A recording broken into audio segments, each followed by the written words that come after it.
Boa noite, turma. A gente vai começar aqui a nossa aula de coluna vertebral, tá bom? E aqui a gente vai falar um pouco da generalidade da coluna e vamos também falar sobre os acidentes. A coluna é o principal eixo de sustentação do corpo, tá? Ela é um dos principais eixos também de parâmetro de posicionamento também, tá? É formada por um conjunto de vértebras, 33 vértebras ao todo. Elas são ligadas por articulações e entre cada vértebra tem um disco intervertebral, tá? Esse disco intervertebral, ele faz parte das articulações da coluna, tá? Ela também tem a função de proteger, ela protege a medula espinhal, não medula óssea, tá? Ela faz uma barreira óssea, né? Ela junto com as costelas para proteger os órgãos torácicos. Sustenta a cabeça, os braços, ajuda o esqueleto apendicular, né? A se ligar ali e fazer toda a parte de sustentação dos membros superiores. E ela atua contra a força da gravidade, tá? Ela dá estabilidade ao tronco e mobilidade aos membros superiores e inferiores e movimentos do tronco, tá? A gente divide a coluna em região cervical, tá?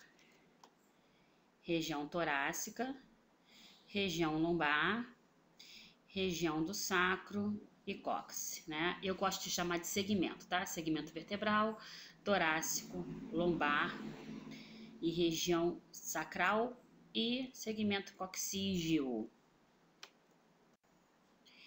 Então vamos lá. O disco intervertebral, ele é formado por um anel fibroso, e um núcleo pulposo, tá? Eu sei que muita gente tá falando assim, mas e a hérnia de disco? Isso aqui é medula, tá? Herniar significa sair do lugar, tá?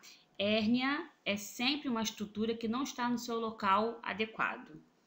Então, quando a pressão de um lado, seja por escoliose, seja por algum problema postural, esse anel fibroso tende a romper, tá? Tende a romper. E aí o núcleo pulposo, que é um núcleo cheio de ácido hialurônico, ele que mantém esse disco vivo, ele sai daqui.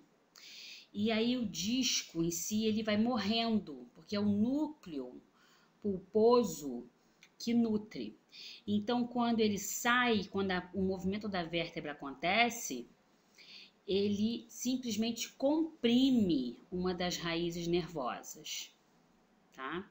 Isso que é hérnia. Então, primeiro eu tenho uma protusão discal, aonde esse disco começa a sair do local, para depois em si ter uma hérnia, tá ok?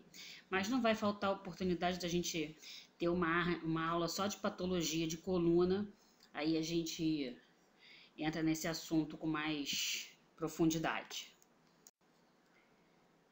A coluna vertebral, ela sustenta, né? Na região do pescoço tá a coluna cervical, na torácica o tronco e a lombar na parte da cintura, aquela parte inferior da coluna. É a parte que acarreta a maior carga de peso. Ela distribui esse peso para os dois quadris, tá? Essa distribuição de peso a gente vê muito na fase que a criança começa a andar, né? A criança, ela primeiro tá no colo, então ela já nasce, né? Com uma cifose, que é aquela curvatura na coluna, né? A cifose é uma curvatura fisiológica, ela nasce com aquela curvatura e conforme a gente vai fazendo todo o processo natural para a criança andar, para a criança se tornar bípede, vai aparecendo as demais curvaturas. E com isso, a criança aprendendo a andar naturalmente, né? Vai também ajudando os membros inferiores a se adaptar à sustentação do peso. Então é normal, quando a criança começa a ficar em pé, a gente percebe que a criança fica com as pernas abertas, né? Aquilo ali é uma adaptação do peso, né? A criança, ela anda, ela faz um movimento gradativo.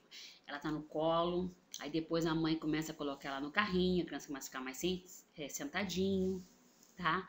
O fato da gente colocar a criança, forçar a criança a ficar em pé, ai, como ela é durinha, né? Isso na verdade é somente um reflexo que a criança tem. Você encosta o pé da criança numa base e ele se estica.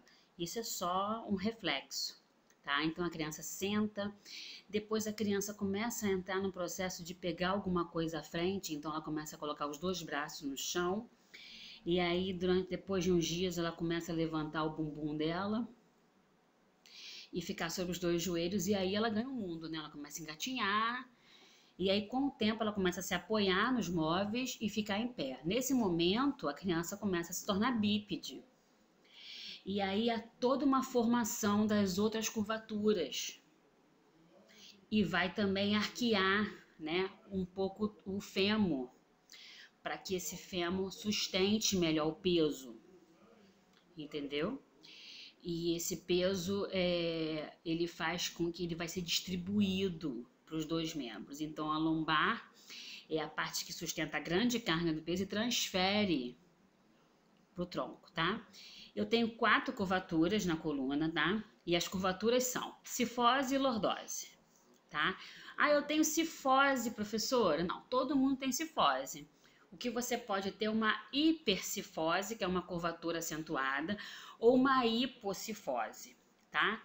Esses dois casos é patológico, mas a cifose, ela é fisiológica, ela é natural. Então eu tenho uma lordose cervical, uma lordose lombar, uma cifose torácica, uma cifose sacral. Essas curvaturas, elas sofrem alterações e aí elas vão virar hiper ou hipo, tá bom? E vira um problema postural. E essas curvaturas, elas são a lordose, cifose, tá? Elas aumentam a força da coluna vertebral, elas auxiliam e mantêm o equilíbrio na posição ereta, elas absorvem choque e elas auxiliam a proteção da coluna em uma fratura, tá?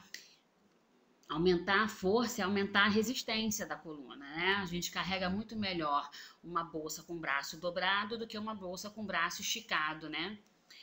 Na horizontal. Então, assim, ela serve para distribuição melhor desse peso, tá ok?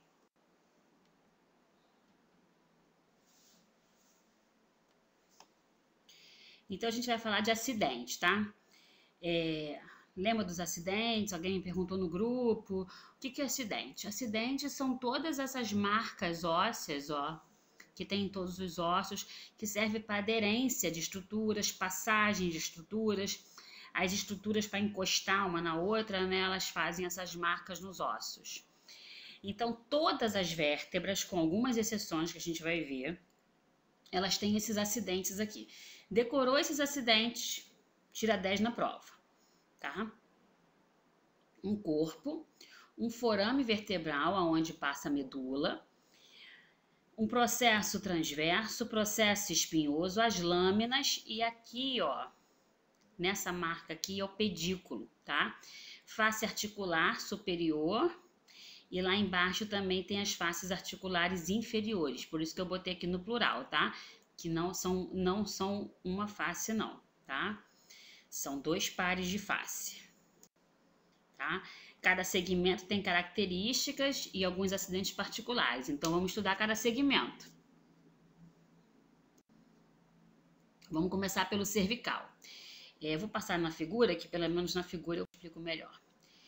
Então, assim, os segmentos cervicais, eles têm particularidades. C1, C2 e C7 são vértebras atípicas. Isso quer dizer, elas não são iguais às outras, tá? C1 não tem corpo. Cadê o corpo de C1? Cadê o corpo? Sumiu aqui, ó. C1 tem arco, tá? C1 tem arco. Preste atenção nesses acidentes que eu tô falando aqui. C1 tem arco, tá? C1, ela vai ter um espaço imenso aqui, porque ela vai receber esse dente aqui, ó, de C2. O nome de C1 é Atlas. Então, ele tem um arco anterior, um arco posterior, uma face articular, ó, que vai se juntar ao osso do crânio occipital, tá? E todas as vértebras cervicais, no processo transverso tem um forame. Só as vértebras cervicais têm forame transverso, tá ok? Essa aqui é a vista superior, essa aqui é a vista inferior. Esse aqui é o C2, conhecido como axis. Tem um dente, tá? Tem uma face articular para o ligamento transverso. Essa face articular aqui, ó, se encaixa aqui, tá bom? Essa aqui, desculpa, essa aqui se encaixa aqui, ó. E aqui vai receber um ligamento, que ele fica bem preso. Esse dente aqui é o que permite a gente virar a cabeça de um lado e para o outro. Ele funciona como um pivô, tá? Face articular superior do Atlas, né? Ele vai se encaixar aqui, ó. A face articular inferior, processo transverso com seu forame e o processo espinhoso. Nas cervicais, o processo espinhoso ele tem duas pontas. A gente fala que ele é bifurcado, então bífido. Todas as cervicais têm essas duas pontinhas no processo espinhoso, com exceção da C7, que é outra vértebra típica, tá bom? Então vamos lá. Essa aqui é a C7. É o tamanho da C7 em comparação a uma vértebra cervical normal, né? Eu vou explicar lá no final porque ela tem esse tamanho, tá? É ver que ela não tem duas pontinhas aqui no processo espinhoso, ó. E ela aqui já tem. Quais são as vértebras normais da cervical, né? C3, C4, C5 e C6. C1, C2 e C7 são atípicas. Esse aqui é o corpo, esse aqui é o processo transverso, o forame transverso. Cada processo transverso aqui tem uma pontinha, tá vendo? Que são tubérculos. Essa aqui são as faces superiores, a lâmina, e essa aqui, ó, essa brechinha aqui, ó, é o pedículo, tá? É o pedículo. Então aqui, a gente vê que C7 é diferente, porque C7 tem que se adaptar à primeira vértebra torácica. Então, recapitulando, cervical, C1, C2, C7, vértebras atípicas. De C4 a C6, de C3 a C6, são vértebras normais. As cervicais, elas têm um forame do processo transverso, ou então chamado forame transverso. E o processo espinhoso tem uma característica diferente das demais vértebras. O processo espinhoso da cervical, ele é bifurcado, ele tem duas pontinhas. Duas pontinhas, perfeito? Essa aqui é uma vista da cervical sem o C1, tá bom? Todas agrupadas, tá bom? E aí repara que o processo espinhoso delas vão se adequando, ó. O processo espinhoso delas vão se adequando para poder fazer a curvatura, né? E aqui, quando eu junto uma vértebra na outra, ó, esse espaço aqui, tá vendo? Eu chamo de forames intervertebrais, porque é aqui que vai sair uma raiz nervosa, tá bom? É aqui que vai sair. A medula espinhal, ela dá um par de nervo espinhal para cada vértebra, tá? Mais ou menos até L2 eu tenho medula. Então são 31 pares de nervos espinhais. Isso quer dizer, a medula passa aqui no meio e vai sair aqui uma raiz nervosa, um nervo para lá, um nervo para a direita e um nervo para a esquerda. Torácica. As vértebras torácicas, elas têm uma característica extra, né? Elas vão receber a costela, que a gente falou semana passada.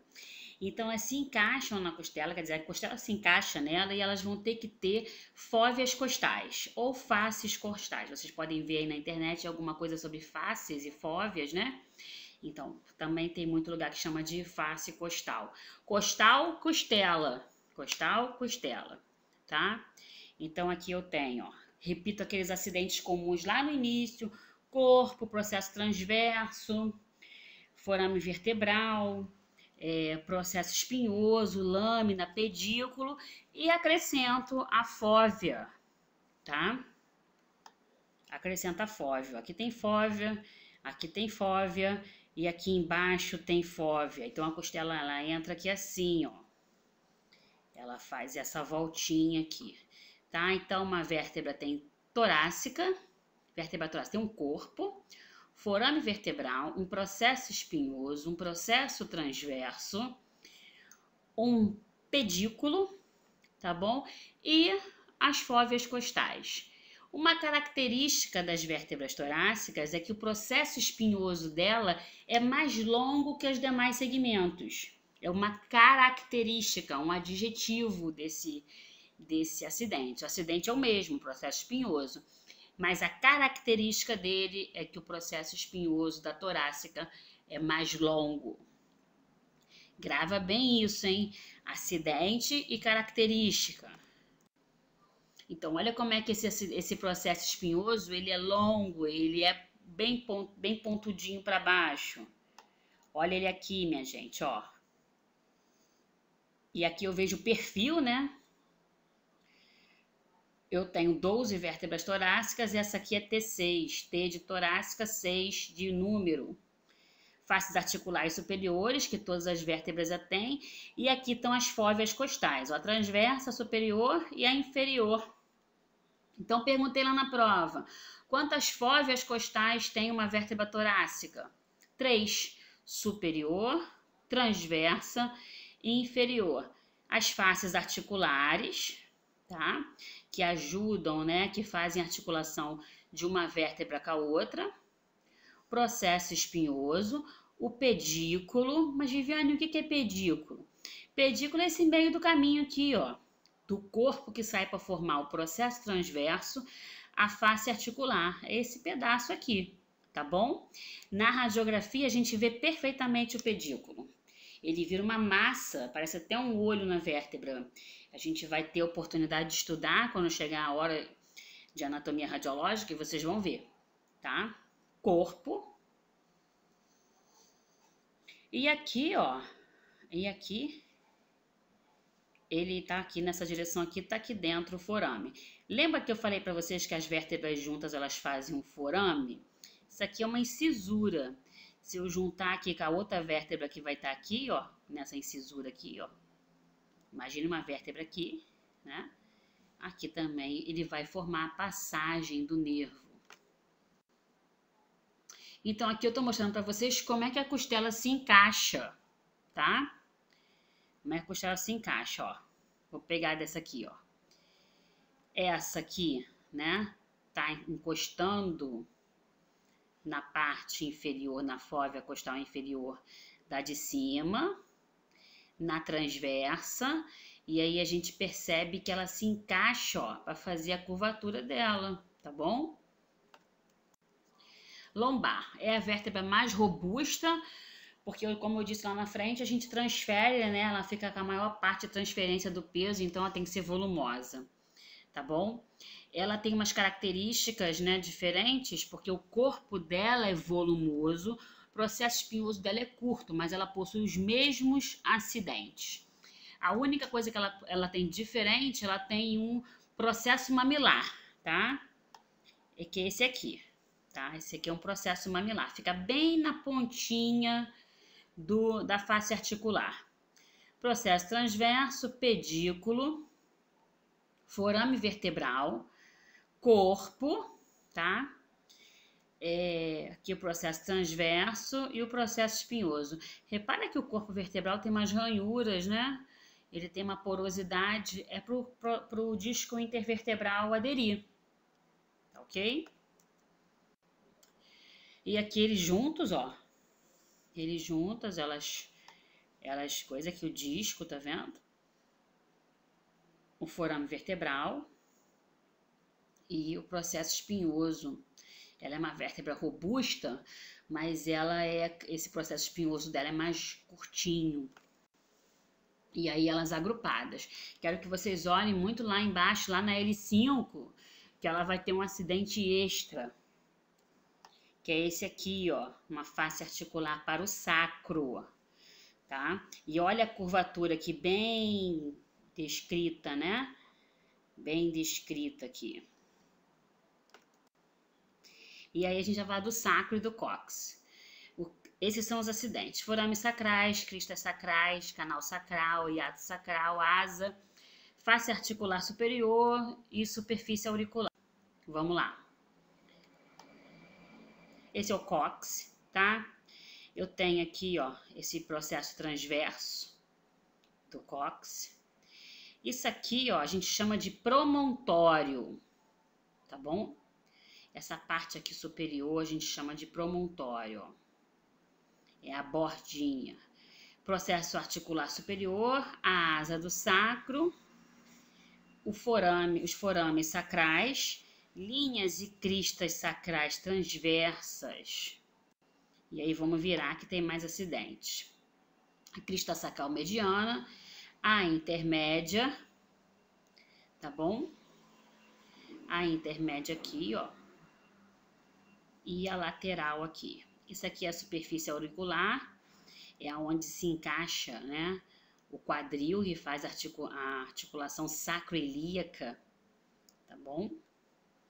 Tuberosidade. E essa aqui é o processo articular, né? Vai se encaixar lá naquela face articular para o sacro da lombar. Aqui é o canal sacral. E isso aqui, ó, esse espaço aqui, ó, é o hiato sacral. Corno sacral e corno coccígeo, tá bom? Processo transverso do cóccix. E aí eu vou voltar num assunto que eu falei lá na frente, porque eu estava falando de C7. Todas as vértebras do último segmento de uma e do primeiro da outra, elas vão tentar se adaptar umas às outras, fazendo com que os acidentes se atenuem e se adaptem ao outro. Então, as vértebras de transição são C7-T1, T2-L1, L5-S1. Viviane, mas qual é a característica? Então, C7, ela é conhecida como vértebra proeminente. Significa que o processo espinhoso dela é mais longo, porque ele tenta se adaptar ao processo espinhoso longo que a torácica tem. T12 também é uma vértebra que tem um processo espinhoso menor. Por quê? L1 também tem um processo espinhoso menor. Então, ela se adapta, tá? E L5, ela é mais larga, tem um corpo mais largo, porque o sacro é mais largo. Então, ele se adapta no volume, para não ser para não ser um degrau, e sim uma adaptação, tá? Em alguns livros vocês veem isso como vértebras de transição e outros vocês veem como vértebras adaptadas, tá ok?